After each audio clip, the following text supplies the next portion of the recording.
Christianity, I've investigated this ism, this, that, all the isms. He goes, well, what about Islam? And I went, Islam? Okay. Mate, they're terrorists. Just a sign, just a little sign. Look, nothing too major, just maybe a bolt of lightning. Bolt of lightning for you, man. Come on, you created the earth. This is just a bolt of lightning. It'll be sat there and I went, okay, go.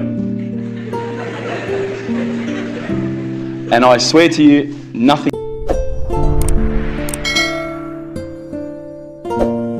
Assalamu'alaikum warahmatullahi wabarakatuh, sahabat inspirasi semua. Selamat datang kembali di channel Semesta Inspirasi, tempat di mana kita berbagi kisah-kisah inspiratif yang membuka mata dan hati. Pernahkah kalian melihat seorang pria asal Australia yang menjadi sorotan karena perjalanannya memeluk Islam? Mungkin wajahnya tak asing lagi bagi sebagian teman-teman semua. Ya, dia adalah sosok Mualaf yang kisahnya penuh dengan kejutan, perjuangan dan momen-momen spiritual yang menggugah jiwa. Dalam video ini kita akan menyelami perjalanan videonya yang luar biasa. Bagaimana ia menemukan kebenaran, melewati berbagai rintangan dan akhirnya menemukan kedamaian dalam Islam. Ceritanya bukan hanya menginspirasi, tapi juga mengingatkan kita bahwa hidayah bisa datang dari jalan yang tak terduga. Jangan lupa untuk like, komen, dan subscribe channel Semesta Inspirasi sebagai bentuk dukungan agar lebih banyak kisah inspiratif seperti ini bisa terus kami hadirkan. Dan nyalakan juga lonceng notifikasi agar sahabat tidak ketinggalan video-video terbaru dari kami.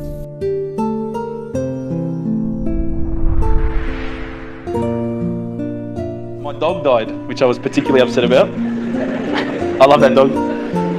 And sadly, I had a friend pass away. He had cancer, and I watched him slowly die over the period of about 8 months. I think at that stage I started to think to myself, everyone kept on telling me that God loved me, and I kept on thinking, God killed my dog. He doesn't love me. I'm going to find out for myself what the real truth is. The truth for myself anyway, as an Aussie, first thing I'm going to think of is go to a church. Everybody was singing so much, I couldn't believe it. I didn't know any of the words that anyone was singing. I didn't know any of the notes to hit or whatever. I felt pretty stupid. Beautiful teachings in the Bible. But I didn't find what I was looking for. And I was working alongside a Hindu. And one of the things that I kept on asking him is, talk to me about all these gods. I don't understand. How come you have to have all these gods? I said, but seriously, bro, what's the deal with the guy with the elephant head? Come on, he's got a few arms, he's got an elephant head. Come on, what's going on there? You've got lions' heads, tigers' heads, eagles' heads. They're all so much better than the elephant's head. Why did he pick that one? And he didn't find it very funny. I also investigated Judaism. But again, after I kept on asking questions, I just didn't find what I was looking for. Then I looked into Buddhism. Now, I really liked Buddhism. I thought this was great. You get to relax. This is not so much a religion of God, but just a good way to live. It's a nice way to live. And I said, look, I've investigated all the religions, and I can't find what I'm looking for. And he said to me, well, what have you investigated? And I said, oh, well, look, I've investigated Christianity. I've investigated this ism, this, that, all the isms. He goes, well, what about Islam? And I went, Islam? Okay. Mate, they're terrorists. I'm not going to investigate Islam. No, they're crazy. No way, But lo and behold, alhamdulillah, I found myself walking into Preston Mosque one day. I was very nervous parking my car in the car park. I thought it might explode. I walked straight across the prayer rug with my shoes on. I walked straight past the brother praying. As he went into sujood, I almost stepped on his head. I had no idea, right? I walk across and I stopped. Abu Hamza came out of a door. That's the brother who just introduced us before, Samir. And I thought, this is it. I'm about to die. And we used to sit down and we talk about the different sort of questions that I had and the things that I wanted to know about Islam. They were very hospitable. I kept on getting cups of tea, biscuits. Now, no other religious sect had done this for me, right? So I was quite impressed. I'm not sure, I don't want to offend anyone again, but as an Australian, if you offer someone a cup of tea and they say no, you go, okay. These guys wouldn't take no for an answer. Would you like a cup of tea, bro? No, thanks, bro. Are you sure? No, I'm right. Are you sure, bro? I'll go get one. No, I'm right, bro. No, I'm getting one anyway. Sure, look, I'll just get you one, right? No worries, I'll get you one. All right, man, I'll take the tea, Subhanallah. When I was sitting down with the brothers from the mosque, when I would say, listen, I don't understand this, what about this? They would never just answer from their opinion. They would always pick up the Quran, they would open it up, and it would be like, they're like human indexes. They would just, bang, page 142, read this. And I would read it and I would go, wow, that's beautiful. And I would say, look, where's all this part about killing people and blowing up cars? And I don't see that. Is it somewhere towards the back that I haven't read it yet? I can't find it. First impressions when I walked in were that these guys were terrorists. And I found nothing but the opposite. I found that they were the most hospitable, caring, nice people. I mean, these are guys that would say, do you need a lift home? Because they saw my car. Do you need a panel beater? Do you need a new motor? And I remember speaking to them and they said, look, Islam is not just a religion for yourself, it's also a religion based on a whole social community. So alhamdulillah, I started realising that Islam is not just about each individual, it's also about a community. I also asked questions about the hijab and why couldn't I wear it. But once you start actually looking inside the religion, working as a whole unit, as in implementing every step of the way, it starts to make sense. And it started to make sense. And I stopped and I thought to myself, look, this is the time. Tonight, Allah and me, we're going to have a bit of a conversation. We're going to, we're going to bond. All I need from you, Allah, is just a sign. Just a little sign. Look, nothing too major, just maybe a bolt of lightning. Bolt of lightning for you, man. Come on, you created the earth. This is just a bolt of lightning. It'll be easy. So I sat there and I went, okay, go. And I swear to you, nothing happened. Absolutely nothing. I was really disappointed. I said, Allah, this is your chance. I'm here, I'm asking you.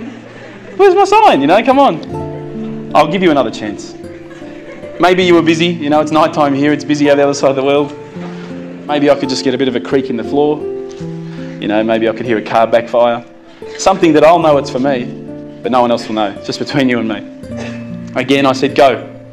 I'm waiting, and I waited. I think I waited about a minute, and that felt like a long time at the time.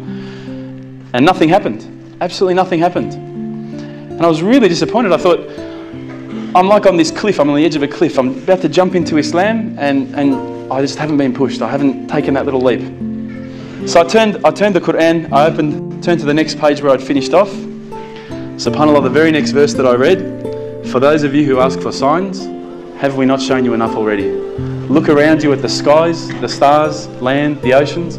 These are the signs for the people of knowledge. SubhanAllah, straight away my whole world changed. I was staring at the Quran, I was just in shock. I couldn't believe that I'd been so arrogant to ask for my own specific sign when the signs had been around me all the time. There's a creator because there's a creation. So I closed the Quran, I had the best night's sleep, I got to tell you. I went straight to the mosque the next day. Alhamdulillah, Abu Hamza was there again. I said, Abu Hamza, this is what's happened to me. He said, that's it, you become a Muslim today. There's no mucking around with Abu Hamza. He goes, don't worry about all that. Yallah. So, but when I walked into the mosque, the people just started pouring in. And I went, SubhanAllah, look at this religion. I've been to churches where there's, 20 people, 30 people, 50 people. There was about 1,000 people that night. And I thought, this is amazing. This religion is truly the religion of choice. And then I found out it was the first night of Ramadan. So now you've got to make shahada, we need witnesses. You've got to say these words. I said, can't you just let me do it in English? Have you seen the guys out there, man? They've all got beards down here. They're massive. You get these words wrong, I'm a dead man again, He goes, no, you have to say them. And trust me, bro. Trust me. And I did. And alhamdulillah, I did. I stood up in front of all the brothers, and to be honest with you, I was looking across this sea of beards. I was mesmerised. I started to say the words, and all the fear went out of my body and out of my heart. Ashhadu an la ilaha illallah wa ashhadu an Muhammadan Rasulullah. And I felt like a shower had been turned on and my whole body had been flushed clean. And trust me, I needed to be flushed clean. I was standing up there. All the brothers started yelling out, Takbir, Allahu Akbar. I thought I'd done something wrong. And they started coming towards me and I thought, oh no. I'm pretty sure I said what he said. And they started hugging me and kissing me. Now, I had never been hugged and kissed by that many men in my life. But I felt the brotherhood. Straight away, I could see people had tears in their eyes. And subhanAllah, I had tears in my eyes. And I sat there with people and I spoke to people I didn't even know, I'd never met before in my life. And they were talking to me as though I'd known them for 30 years. And it was that day, that point in that moment that I realised I had more brothers, more sisters than I could ever have imagined. And good brothers and sisters, not bad ones, I'm talking good ones. SubhanAllah, I sat there maybe, I don't know, I can't remember how long, just talking to people. They were asking me questions. I went home with such a beautiful feeling because I knew at that stage that I had a clean slate. You haven't felt the feeling that I'm talking about. I sincerely hope it happens to you at one stage in your life. I encourage you to investigate all the religions, and particularly Islam. I would say that One of my favourite verses, I'll end with this verse, is a particular verse that says, "Let there be no compulsion in religion, because the truth stands clear from error." Assalamu'alaikum. لا إكراه في الدين قد تبين الرشد من الغي